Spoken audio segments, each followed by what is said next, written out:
Welcome to my channel friends, thanks for joining friends. आज का हमारा टॉपिक है फूड पॉइजनिंग की वजह क्या होती है, फूड पॉइजनिंग क्या होती है, इसके अलावा आप अपने तौर पर क्या कर सकते हैं फूड पॉइजनिंग की सूरत में, या आपको क्या करना चाहिए। आज की वीडियो में आप ये जान पाएंगे। फ्रेंड्स यहाँ पर रिक्वेस्ट करना चाहूंगी, प्लीज चैनल को सब्सक्राइब जरूर कीजिएगा। इसके लिए सब्सक्राइब बटन पर क्लिक कीजिएगा, साथ बेल के आइकन पर भी जरूर क्लिक कीजिएगा। इस पर क्लिक करने से आपको हर नई आने वाली वीडियो की अपडेट मिल सकेगी और आप हमारी वीडियो सबसे पहले देख सकेंगे। टॉपिक की तरफ आते हैं फ्रेंड्स, कि इसके पीछे क्या वजह होती है। फूड पॉइजनिंग ऐसी ग़िज़ा होती है जो कि जरासीम से आलूदा हो, यानी जरासीम से बड़ी होती है। ऐसा जो है इस सूरत में होता है कि अगर खुराक को अच्छी तरह से पकाया ना गया हो या फिर अच्छी तरह से दोबारा इसको गर्म ना किया गया हो, ऐसी सूरत में फूड पॉइजनिंग जो है वो हो सकती है। इसके अलावा खुराक को जखीरा करने का तरीका दुरुस्त ना हो, मसलन इसे फ्रीजिंग जगह पे, यानी फ्रीजिंग स्टोर वगैरह जहाँ पे चीजों को स्टोर किया जाता है, फ्रिज वगैरह या आमतौर पर जो इस्तेमाल की जाती है वहाँ पर ना रखना,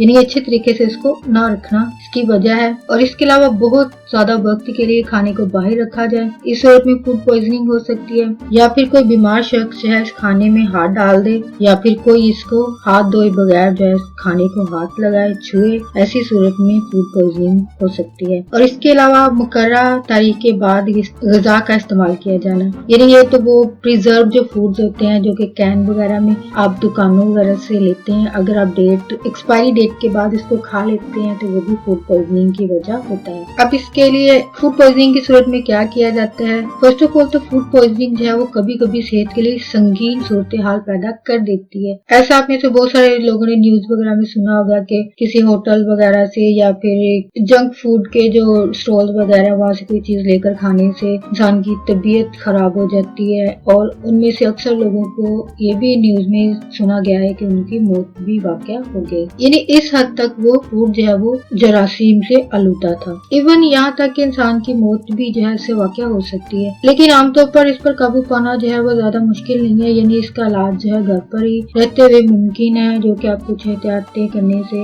या ग़िज़ाई तब्दीली करने से आप फूड पॉइजनिंग से बच जाते हैं। लेकिन कुछ लोग जो है वो इतने लकी नहीं होते कि वो बच सके, यानी ये फूड पॉइजनिंग यहाँ तक इनके लिए संगीन हो जाती है कि इनकी जिंदगी तक चली जाती है। इस चीज से बचने के लिए बेहतर है कि आप खाना जो है वो घर पर ही खाएं। ऑब्वियसली हम इंसान है तो जाहिर बात है जंक फूड खाना जो है इंसान आजकल आदी हो चुका है, तो डेफिनेटली हम में से कोई भी खुद को मना नहीं कर पाता, रोक नहीं पाता है। लेकिन ये है कि कभी कभार खाने से जाहिर बात है कुछ नहीं हो सकता है, लेकिन अगर आप कंटिन्यूसली इस चीज के आदी हैं तो डेफिनेटली आप ज्यादा खतरे में हैं। तो इसलिए ऑन ऑफ खाना जो है वो आई थिंक बेहतर हो सकता है, लेकिन डेली बेसिस पर खाना जो है यकीनन आपके खुद के लिए नुकसानदेह है। फूड पॉइजनिंग का खतरा जो ऐसे लोगों को ज्यादा हो सकता है। फौरी तौर पर इसका इलाज जो है घर पर ही मुमकिन है, और कामयाबी की सूरत में अलामत जो है वो एक हफ्ते के अंदर ही जब इंसान में से खत्म हो जाती है, जो कि आप दूसरी वीडियो में अलामत के बारे में सुन सकते हैं। इसके अलावा अगर ज्यादा पेचीदा मसला हो तो यकीनन आपको डॉक्टर से जरूर मशवरा करना चाहिए, डॉक्टर से राब्ता जरूर करना चाहिए। और शदीद किस्म की फूड पॉइजनिंग की सूरत में बच्चों को